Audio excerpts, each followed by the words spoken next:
and welcome back to another Chatty Wednesdays with me. Today I'm going to be reading some of your assumptions about me. I did assumptions about buskers, and that was really interesting to hear what people's kind of immediate assumptions were about people who busk like I do. I thought I'd do a separate video about actual assumptions about me as a person, so I'm a bit nervous, but I'm going to be reading some of your comments. I asked you on Instagram, Twitter and Facebook, so don't forget to follow me on Instagram, Twitter and Facebook, and let's have a little read of some of your assumptions. Bob says, since first hearing you on the South Bank in 2019, I can't ever remember one of your live streams you didn't give 100% of yourself.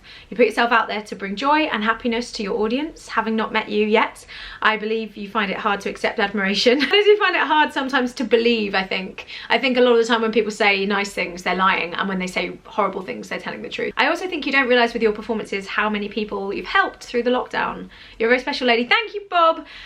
Well, the thing is, I feel like the live streams for me in the lockdown helped me more than anything. It was like a bonus to hear that it helped so many of you as well. It was really a selfish thing that I did to try and keep myself sane. That means a lot to me. Thank you, Bob. Thank you so much. Keith says, I would say you're a very talented and accomplished songwriter and singer and a hard worker from what I see and hear. That means so much to me because I think hard work is actually the compliment that I take from that more than anything. Like, I really want to be a hard worker. I think that it's really important. It's a really important aspect of a person to me. So it's something that I want to be personally. I strive to be it. I think in the end, hard work usually does pay off. So thank you very much, Keith. Graham says, from all that I've witnessed these past years, you're incredibly kind-hearted and engaging to everybody you meet. Thank you very much. Thank you, Graham. I think you're very kind-hearted, Graham. I see Graham quite regularly. He comes down to the South Bank. He actually works on the tube. Big up, Graham. And I think you're very kind-hearted as well, Graham, so thank you so much. Busking is not a chore to you, but a labour of love. Yes, it really is. That is really true. Every time you venture out and play to strangers, you're a champion of independent musicians. Oh, thank you, and especially keen to see more female singer-songwriters flourish in the music industry. I am. Your positivity and optimism are legendary, but at the same time you care about what people think about you. I do. Too much. I care a lot. You can be extremely funny at times, whether intentional or not. Usually not, I think. It's a pleasure and a privilege. Oh, thank you so much, Graham. Thank you very much. Gareth Bell, a very talented lady, vocally but also a guitarist. Oh, thanks. Do you know what? Thank you, Gareth, because I actually think of myself as a vocalist and not really as a guitarist. I play the guitar, but I don't think of myself as a guitarist. I don't know why, that sounds so silly, but I don't often, but I've definitely improved as a guitarist in the last couple of years. I feel like my guitar playing has improved, and I've been playing for a long time, but I've made a conscious effort actually in the lockdown to improve my guitar playing skills. So I'm glad that you said that, thank you. For those who are lucky enough to see you perform, they get to see the joy, the happiness and the magic that happens when you're in front of an audience, whether it's 2 people or 20,000. You know, it's funny, I think with the busking that's made me realise that I do just love to perform and I don't need a big audience. I really don't. Like, yeah, I'd love to play for 20,000 people one day, but I am happy to play for 2 or sometimes just the pigeons. If you get 99 positive comments and 1 negative comment, it's the negative comment you'll lose sleep over. Yes, it is. It really is. I'm really struggling with negative comments, more recently especially.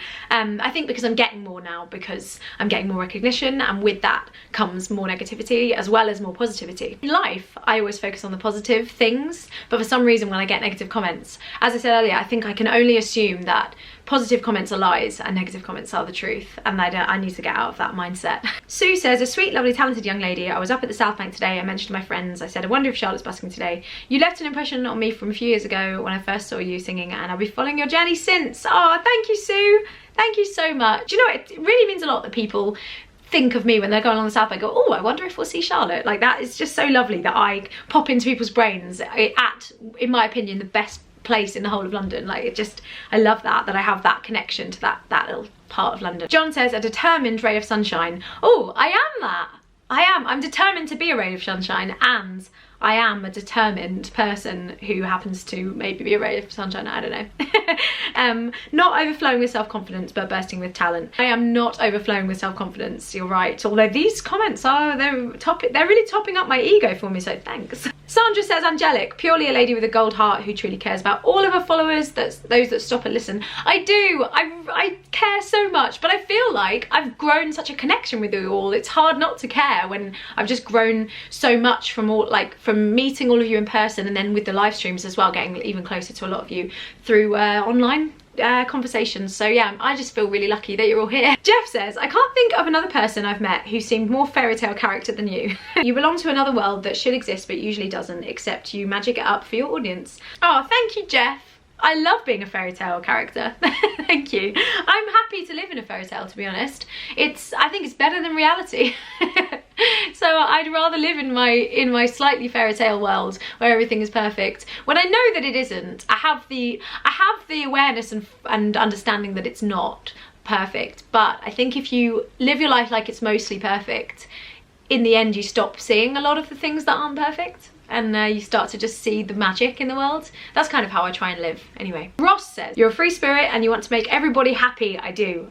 Definitely. Sometimes at the detriment to yourself. You're mentally strong, you have to be doing what you do. Driven, single-minded, you wear your heart on your sleeve. But occasionally the little voice in your head tells you that you don't deserve praise, that you're a fraud, you aren't good enough. Don't listen to the little voice. I do. I suffer with what I call, Amanda Palmer calls the fraud police, and I worry that they're going to bang on my door and come and tell me that I have no talent and what am I doing and how can I be making a living from this when I've got absolutely no talent. I think that will happen to me. This is an interesting one, right? This is one like a little different. Ernie says, you can't imagine any other life, and that is true. Yeah, something that scares me a little bit, because I know that, you know, I've always said that if my music stopped paying the bills, I'm not too proud to go and do something else and get, you know, a real job and, you know, kind of do something else. But it would be a whole other life. And even when I think about small changes, like I really want to get a dog, which I know sounds like a, I don't know, small change in a way, I guess. There's part of me that's like, that would actually really impact on my freedom that I have. And what I love about my life is that I do have quite a lot of freedom to do what I want to do and go where I want to go. And if I get booked for a gig, all of a sudden somewhere else in the world I can just go there. And obviously if you have a dog, you can't do that. And that is like, because a lot of people are like, why don't you get a dog? You love dogs so much. And I'm like, oh, well, because I love my life and I can't imagine any other life. That is so true, that sometimes when I think about even the smallest change, I'm like, oh, that would really impact on my life, which is absolutely perfect. Donna says, happy all the time and totally loves what she does, always got time for her followers. Thank you, Donna. You know what, I think I am. Do you know what, happy all the time is obviously a difficult thing to be, but I actually think I pretty much am. You can usually find something to be glad about. Yeah. Aaron says, you spend all day looking at your YouTube analytics. I don't. I actually never look. It doesn't interest me. I kind of judge how well any of my social media is doing from the comments. So when I get YouTube comments, I'm like, oh cool, this video is doing well. I don't often really look at the actual analytics or of any of my social media or my Spotify or anything really. I never look. You know, I think it would depress me. I think it would really depress me. I always look for the positives. Analytics are very rarely positive for me, if I'm honest. Monica says, you worry about money constantly. Oh, yeah. I do, actually. That is one of my main worries. I do worry about it quite a lot. I think because I'm not in a stable job, so I have to think, like, where is my money coming from? Obviously, I love what I do, but it is also for my job and my money. I'd say one of the main things that wakes me up in the middle of the night is that I don't have a pension. It's just like one of those things, right? Where I suddenly, I'm in the middle of the night, I'll be sleeping fine, I'll just wake up and just go, what, I need to get a pension. It just like freaks me out, absolutely freaks me out. And I know that all I need to do is just like you know, I'm a self-employed, I should just open a pension and start putting money in it. I don't. I just go back to sleep and the next morning I forget about it and then I think about it in the middle of the night. So yeah, it is a constant worry. It is a worry about my future. But I don't think about it day to day. I just think about it in the middle of the night in absolute terror. You're at risk of starving without someone else cooking. That's true, and I know that you know that from my live streams, Flo. I can't cook. I cannot cook to save my life. Andy says, having met you in person several times, I can say you are a shining light on the South Bank. Thank you. Thank you so much. These have been so lovely, these comments. This has just been a huge ego boost for me, so thank you. And thanks for watching me have my ego boosted. I hope you've enjoyed it. And thank you for sending all your comments in and just being such lovely, lovely people in a lovely, lovely world that we live in. Thank you. I will see you next week. Have a great week. Bye.